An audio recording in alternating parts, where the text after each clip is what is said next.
संयुक्त राष्ट्र में भारत ने पाकिस्तान को जमकर लताड़ लगाई है। भारत के स्थायी प्रतिनिधि पी हरीश ने पाकिस्तान को लताड़ा है, पाकिस्तान को बताया आतंकवाद का वैश्विक केंद्र। ये बड़ा अपडेट है।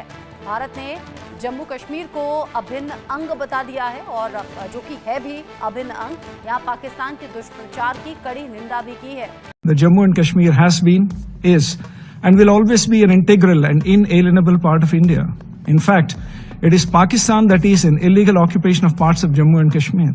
Pakistan's campaigns of misinformation and disinformation, of lies and falsehood do not change facts on the ground.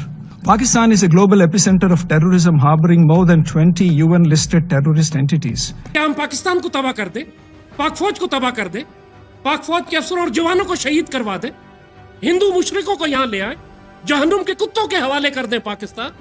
तुम लोग पागल तो नहीं हो गए हो? अपने अमाल दुरुस्त करने के बजाय कुत्तों की तरह पाक फौज पर भौंक रहे हो। तुम लोगों के पास तौबा का वक्त बहुत कम रह गया। And Pakistan must think why our relevance is not there anymore, and why India get every Arab country agree on this idea कि जी क्रॉस बॉर्डर टेररिज्म को कंडेम करें।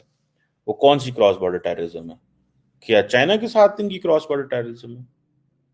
क्या श्रीलंका के साथ है? क्या मालदीव्स के साथ है? भूटान के साथ है?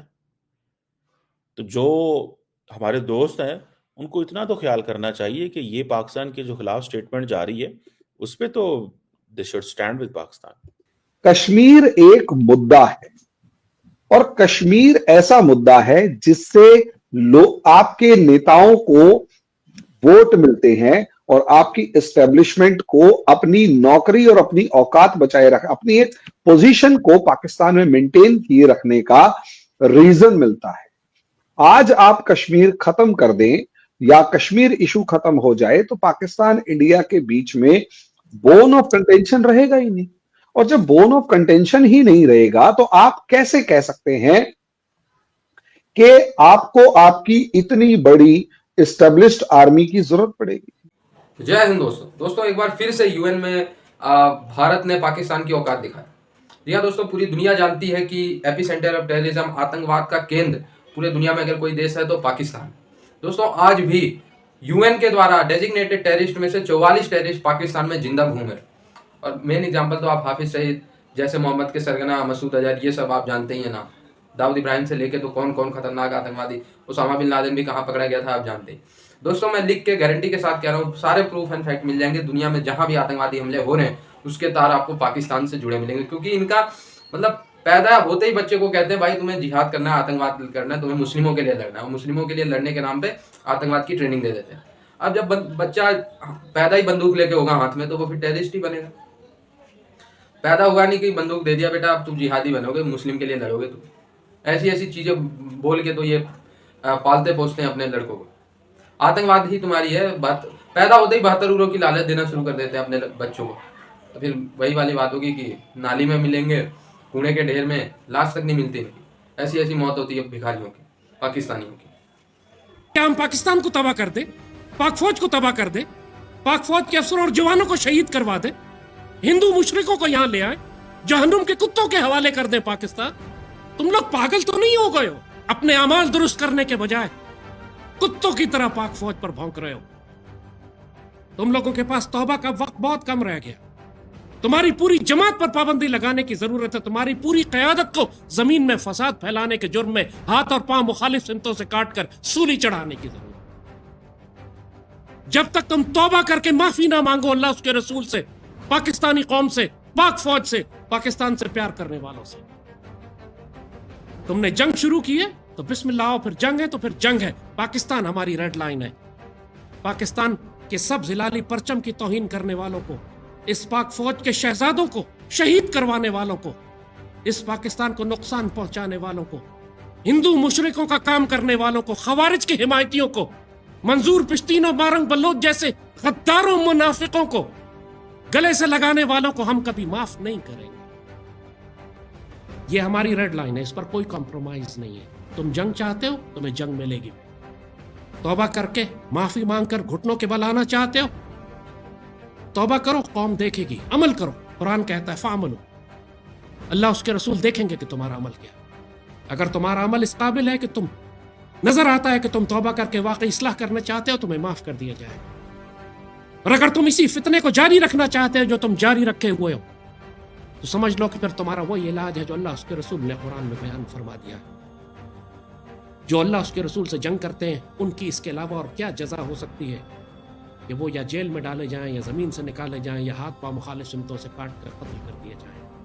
ये वो सजा है हर उस शख्स की जो अल्लाह उसके रसूल के खिलाफ जंग करता है। और जिसने पाकिस्तान के खिलाफ जंग की, जिसने पाक फौज के खिलाफ जंग की, उसने अल्लाह उसके रसूल सल्लल्लाहु अलैहि वसल्लम के खिलाफ जंग की। बिल्कुल वाज़ेह बात है। ये फौज सईदी रसूलुल्लाह की फौज है, गज़वा हिंद की फौज है। इसके खिलाफ बकवास मत करना। कश्मीर एक मुद्दा है और कश्मीर ऐसा मुद्दा है जिससे आपके नेताओं को वोट मिलते हैं और आपकी एस्टेब्लिशमेंट को अपनी नौकरी और अपनी औकात बचाए रख, अपनी एक पोजीशन को पाकिस्तान में मेंटेन किए रखने का रीजन मिलता है। आज आप कश्मीर खत्म कर दें या कश्मीर इशू खत्म हो जाए तो पाकिस्तान इंडिया के बीच में बोन ऑफ कंटेंशन रहेगा ही नहीं।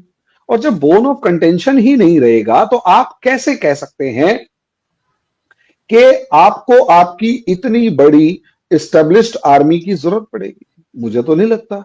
अगर आपको एक बार भी लगता है तो मुझे बता दीजिए। भाई, तालिबान से आपकी प्रॉब्लम डूरेंट लाइन को लेके अब हुई है कुछ टाइम पहले, जिसमें उन्होंने आप पर अटैक करना शुरू किया।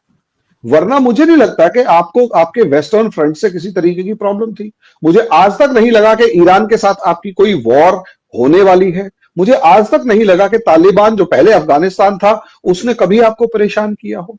आप ही हैं जो उसे बैकयार्ड समझते हैं। उसने कभी आपको बैकयार्ड, फ्रंट यार्ड या कुछ भी यार्ड नहीं समझा। वो कहता है we are simple neighbours and we are we can say कि हम एक लैंडलॉक्ड कंट्री है तो हमें पाकिस्तान की जरूरत है।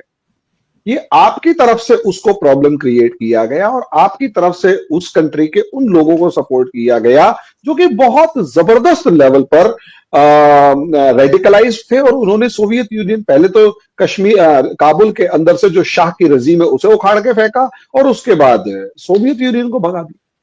तो प्रॉब्लम इंडिया के साथ भी इसलिए है ताकि आपके यहां जो रूलिंग क्लास है वो अपनी इंपॉर्टेंस को बनाए रखे। ऐसा नहीं है हमारी वाली रूलिंग क्लास ऐसी नहीं थी। हमारी रूलिंग क्लास ने भी पाकिस्तान को खूब गालियां बकी हैं। लेकिन हमारी रूलिंग क्लास क्या करती है, हमारे यहाँ पॉलिटिकल पार्टीज क्या करती हैं, वो इलेक्शन में पाकिस्तान को गालियां बकेंगे और जैसे इलेक्शन खत्म हो जाएगा पाकिस्तान जाके बिरयानी खा के आ जाएंगे। अब उसमें हमारे लोग कंफ्यूज रहते हैं, यार ये बिरयानी खा के आ गया। वो कहता और रुक जाओ अभी बताऊंगा, मैं बिरयानी खा के आ गया हूं। और तब तक ये कंट्री की डेवलपमेंट करते रहते हैं। कभी नोट बंद कर देंगे, कभी बैंकिंग रिफॉर्म्स कर देंगे, कभी कुछ। हमारे यहां पाकिस्तान को बेच के वोट लेने के बाद पाकिस्तान को कुछ नहीं कहते। पाकिस्तान में प्रॉब्लम यह है कश्मीर और इंडिया के नाम पे वो वोट भी मांगते हैं और प्रॉब्लम यह है वोट लेने के बाद वो कुछ नहीं करते, वो सिर्फ इंडिया को गालियां बकते रह जाते हैं। This is the main difference. ऐसे में ट्रंप आ जाए, ट्रंप के कुछ तो पहले के पप्पा आ जाएं या 4 बार ट्रंप आ जाए, कोई कुछ नहीं कर सकता। जब तक आपके यहां की एक जो एस्टेब्लिशमेंट है और ये एस्टेब्लिश्ड पॉलिटिकल सिस्टम है ये खत्म नहीं होगा, ये नहीं हटेगा या ये इसका मन नहीं बदलेगा। हटे खत्म हो वो कभी नहीं होगा, लेकिन मन नहीं बदलेगा जब तक ये बैठ के ये नहीं सोचेंगे कि यार इंडिया से हमें प्रॉब्लम नहीं है, हमें तो प्रॉब्लम बाकी सारी है। तब तक मुझे नहीं लगता कि रिजल्ट कुछ ऐसे आएंगे जो कि आरजू उम्मीद कर रही है। अच्छा, रही बात पाकिस्तान, चाइना और अमेरिका के बीच में एक इंपॉर्टेंट रोल प्ले कर सकता है, उनकी दोस्ती करवा सकता है। सॉरी, एक वर्ड होता है औकात से बाहर। पाकिस्तान अमेरिका और चाइना की दोस्ती करवाने के नाम पर इससे ज्यादा कोई एडजेक्टिव यूज नहीं करवा पाएगा कि तुम रहने तो तुमसे ना हो पाएगा। यही पाकिस्तान के साथ। अच्छा, एक चीज और आजू बड़ी इंपॉर्टेंट, ऐसा नहीं है पाकिस्तान ने कभी ऐसा किया नहीं। पाकिस्तान ही वो कड़ी था जिसने कोल्ड वॉर में एक इंपॉर्टेंट रोल प्ले किया। पाकिस्तान ही वो कंट्री था जो कि इंडिया से नफरत करते हुए अमेरिका की गोद में जाके बैठ गया। लेकिन कोल्ड वॉर के अंदर पाकिस्तान ही वो कंट्री था जिसने 1962 के बाद 1963 में चाइना के साथ एक